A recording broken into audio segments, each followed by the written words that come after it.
박수 주시기 바랍니다. 다음 대표님을 공부하고 시작하도록 하겠습니다.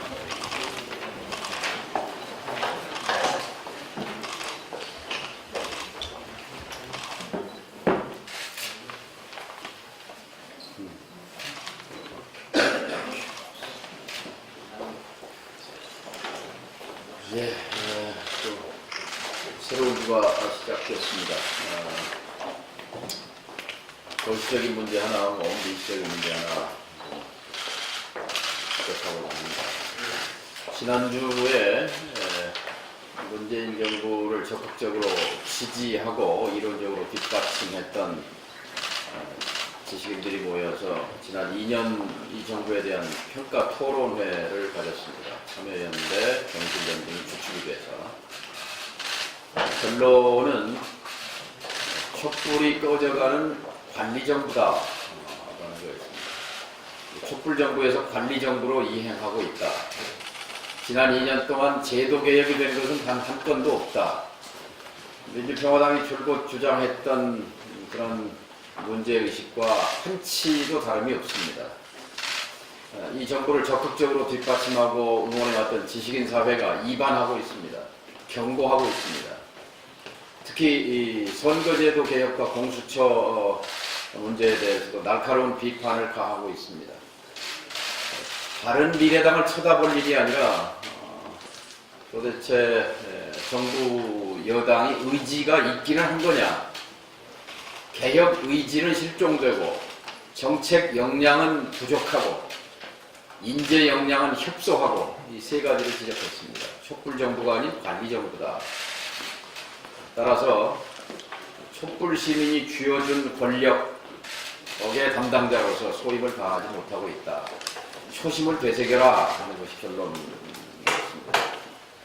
양극화는 심화되는데 세수는 더 거치고 통합 재정 수지는 흑자고 앞뒤가 안 맞는 청와대와 기획재정부가 털다리와 두뇌가 따로 노는 이런 현상도 지적하고 있습니다. 결국 이번 주 선거제도 개혁이 분수령을 맡고 있습니다. 민주당 내에서는 선거제도 개혁이 물 건너가기를 바라는 그런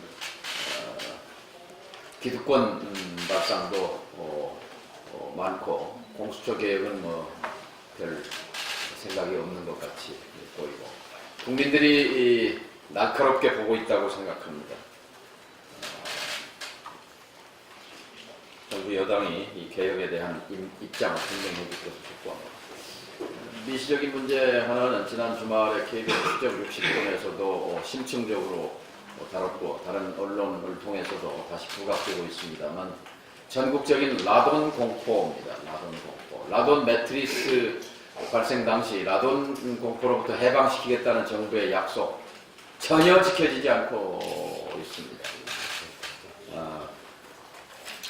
전국에 지금 브라질에서 들여온 화강석 석재를 전주, 인천, 용인, 부산 등 각지로 흩어져 나가서 지금 신축 아파트에서 많게는 기준치의 10배, 2100베크렐, 1500베크렐, 200베크렐이 지금 기준으로 되어 있습니다만 이렇게 검출돼서 주민들은 비닐로 쌓아놓고 코를 쏴주면서 이렇게 전전긍긍 살고 있는데 정부는 너무 느긋하고 황당합니다.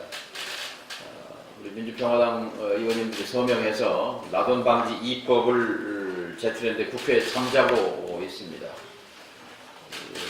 건축자재 사용 시에 석재 등에서 라돈이 일정 기준 이상 함유된 석재는 건축자재로 쓸 수 없도록 하는 것을 골자로 하는 법입니다. 이 법의 통과를 위해서 다시 한번 다른 제 정당의 관심과 또 입장을 촉구합니다. 그래서 이번 수요일 날 국민경청 최고위원회 마이크를 빌려드립니다에서는 라돈 문제와 관련해서 지금 공포 속에 살고 있는 라돈 아파트 주민들 또 전문가들을 모셔서 수요일 날 국민경청 최고위를 생각합니다. 그리고 회의 끝나고 장병원 대표께서는 5당 원내대표 회동이 국회의장실에서 있어서 그게 오후에 하신다고 하는데 저는 어제 다녀왔습니다만 김홍일 의원 빈소에 당 차원에서 공식적으로 조문을 할까 합니다. 예, 다음 장병원 원내대표님의 발언이겠습니다. 네, 자유한국당의 2달 가까이 미루를 거치다 안하민이보다 못한 징계로 5.18 망언 김진태, 김수재 두 분에게 사실상 면죄부를 준 데 대해서 강력히 비판을 합니다. 자유한국당이 5.18 관련 망언 제거를 진심으로 막고자 한다면 망언 3인방 의원들과 정치적 인연을 끊는 출당 조치를 취했어야 합니다. 국회의원으로서 헌법을 무시한 의원들에 대한 그들의 제명에도 적극 나서 협조해야 할 것입니다. 이렇게 저 식구 감싸는 솜방망이 징계를 해놓고 황교안 대표가 5.18 39주년 기념식에 참석하겠다는 어불상설입니다. 진실된 마음으로 5.18 영령들을 대하고 싶다면 5.18 왜곡 처벌법의 통과와 진상규명위원회의 즉각 출범에 대한 분명한 의지부터 밝히고 나서 방주를 찾아야 할 것입니다. 4월 국회 시작 후에 보름 지났는데 아직 국회 문조차 열지 못했습니다. 고성 산불 피해자들에 대한 지원 문제를 비롯해 탄력 근로자 달리 위한 확대 등 국회가 처리해야 할 민생 현안이 산더미처럼 쌓여 있습니다. 이미 법정 시한을 넘긴 선거구 확장 선거제도 개편도 조속히 내려져야 합니다. 이런 상황에서 한국당은 광화문에서 장외 투쟁을 벌였습니다. 제1야당이 국회를 버리고 거리로 나선 것은 매우 무책임한 행동입니다. 인사 문제대로 책임을 따져 묻되 민생 현안은 국회에서 반드시 해결이 돼야 합니다. 국회를 포기하는 정당은 어디에도 설 자리가 없다는 것을 다시 한번 경고합니다. 이번 주 중 반드시 본회의를 열어 긴급한 민생 현안을 처리할 것을 다시 한번 촉구합니다. 거대 양당의 오기정치, 정쟁 몰입에 피해를 보는 것은 국민들밖에 없음을 명심해야 할 것입니다. 예, 다음은 유성엽 최고위원 발언이겠습니다.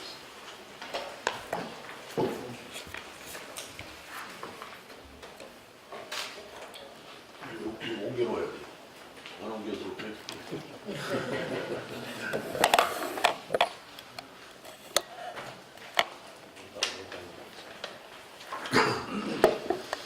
예, 큰 멍해를 지고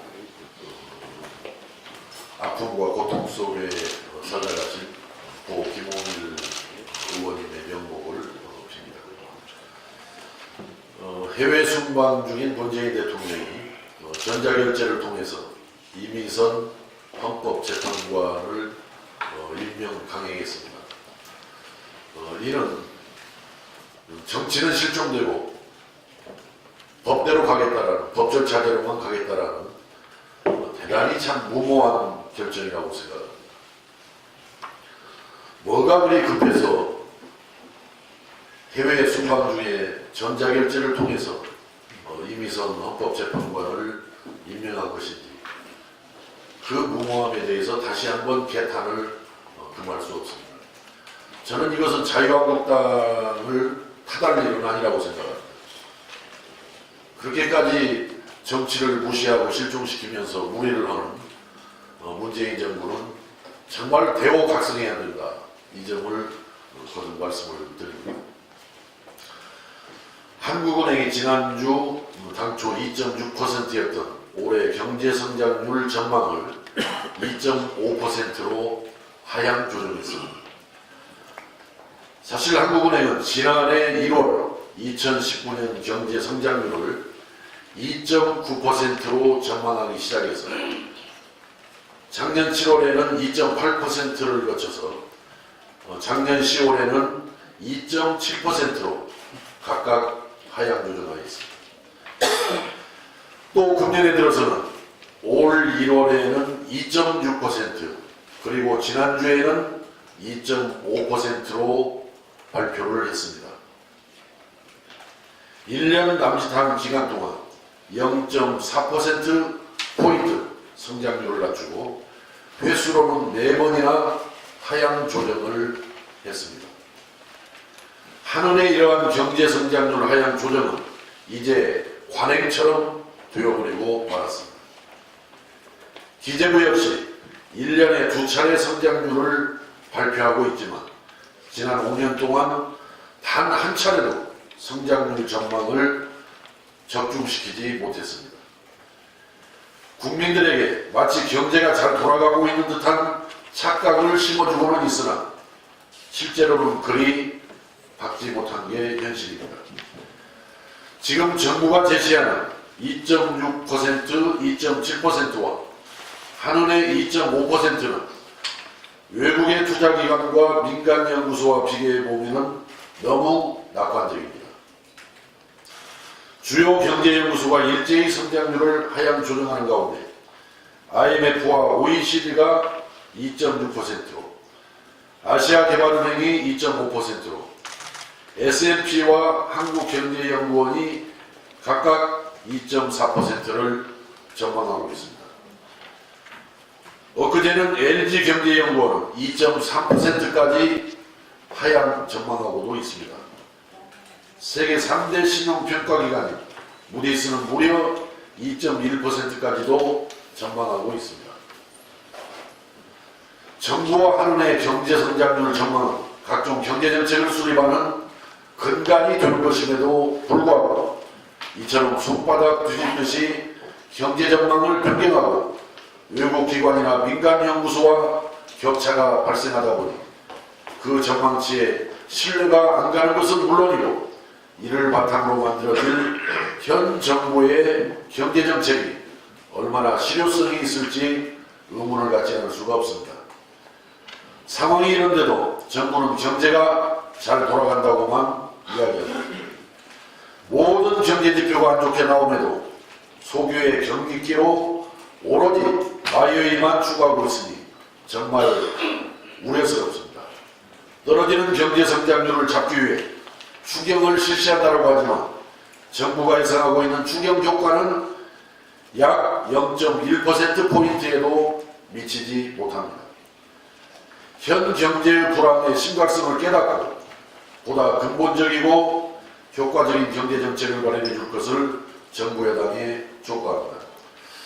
한 가지 오늘 조간 신문을 보니까 교피아 그 교육부 관료들이 그 대학에 내려가서 총장을 맡고 부총장을 맡고 보직 교수를 맡는 그런 문제점을 아주 신랄하게 파헤쳐서 지적 비판을 하고 있습니다. 이것은 교육계에 오랫동안 만연된 악어와 악어새의 공생입니다. 이걸 타파하지 않으면 대한민국 교육은 절대 살아날 수가 없는 것입니다. 그래서 이 자리에서 유은혜 교육부 장관에게 제안하고 요청합니다. 교피아가 나가 있는 대학에 대해서는 설사 객관적인 평가가 아무리 좋다 하더라도 불이익을 줄 것을 제안합니다. 그리고 나아가서 제가 대표 발의 해놓은 부분도 있지만 이러한 잘못된 교육부는 폐지하는 것이 교육개혁, 교육혁명의 출발이 될 수 있다고 생각합니다. 교육부가 가지고 있는 많은 권한과 기능을 대학에 넘겨서 대학의 자율을 보장해 나가야 합니다. 또 시도교육청에 넘겨서 교육 분권을 이루어가는 것이 교육부와 교육 현장의 악어와 악어새의 공생을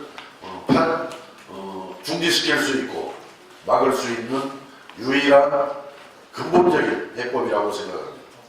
다시 한번 교육부를 폐지해서 가칭 국가교육위원회로 나가는 근본적인 교육혁명을 촉구합니다. 예, 다음은 선생님 주고 고 김대중 대통령 서거 10주년을 맞는 해에 우리는 가슴 아픈 비보를 접했습니다.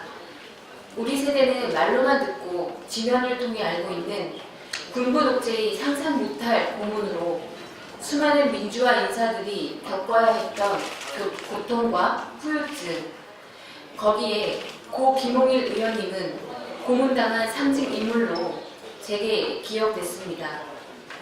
10년 전 김대중 대통령님 서거 당시 휠체어에 의지한 그 표정과 모습이 저에게는 고문의 만행과 흔적으로 기억되기 때문입니다. 암울하고 참담했던 시대에 맞서 정신적, 육체적 고통과 생명까지 바친 분들 덕택으로 아무것도 모른 채 민주주의라는 포근한 우산을 쓰고 자란 세대로서 선대에 보답하고 후대에게 더 나은 합의제 민주주의 법제화 제정과 평화로운 한반도와 역동적 복지 국가를 만드는데 혼신의 힘을 다해야겠다는 사명을 갖습니다. 여기에 고 김대중 대통령님을 표상으로 삼는 노력을 우리 민주평화당이 보다 적극적으로 앞장서야 한다는 생각을 하지 않을 수 없게 만듭니다. 8월 18일 서거 10주년은 이제 4개월도 남지 않았습니다. 우리 당은 5.18 특별법 제정을 위해 지칠 줄 모르는 노력을 하는 한편 민주와 평화를 위해 평생을 헌신하고 고 김대중 대통령님과 민주화 인사들이 민주평화 정신을 계승 발전시키고자 그 당명도 민주평화당입니다. 김대중 대통령님과 동거동락해 오셨던 권노가 정대철 상임 고모님을 비롯한